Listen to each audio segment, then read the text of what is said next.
बड़े तुहार नाम हम पारखी रखे हैं। इनके नाम है परमेंद्र मास्टर, लेकिन इनका पारक बहुत तगड़ी है दोस्त। परमेंद्र पारखी इनका टाइटल है कि ये चांद बता दे इतना हमें कब समय सुहानी होगी।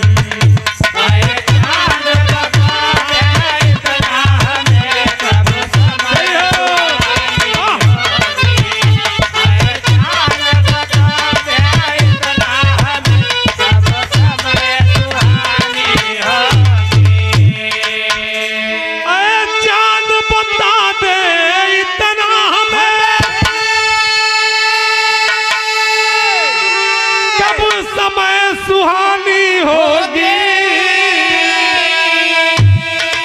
कब समय सुहानी होगी,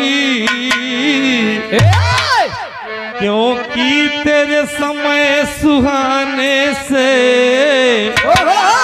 क्योंकि तेरे समय सुहाने से कुछ अपनी कहानी होगी।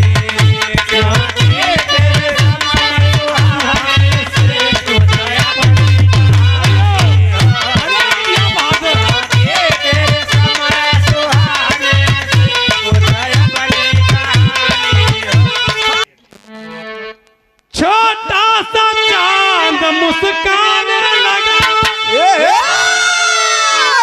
कहा तुम्हें बात बतानी होगी।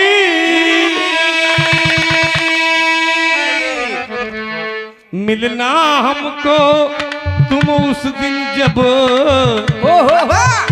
मिलना हमको तुम उस दिन जब पूर्णम की जवानी।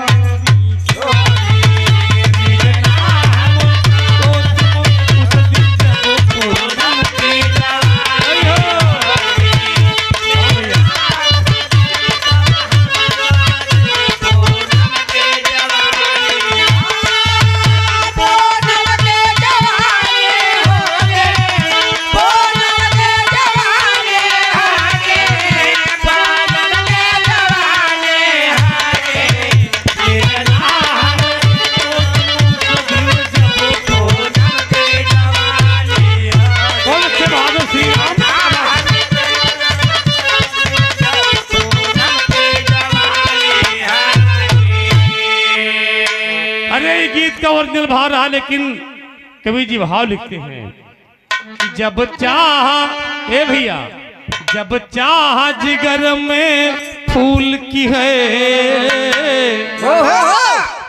जब चाह जिगर में फूल की है गुलशन को लगाना होगा। जब चाह जिगर में फूल की है बलिया को लगाना होगा।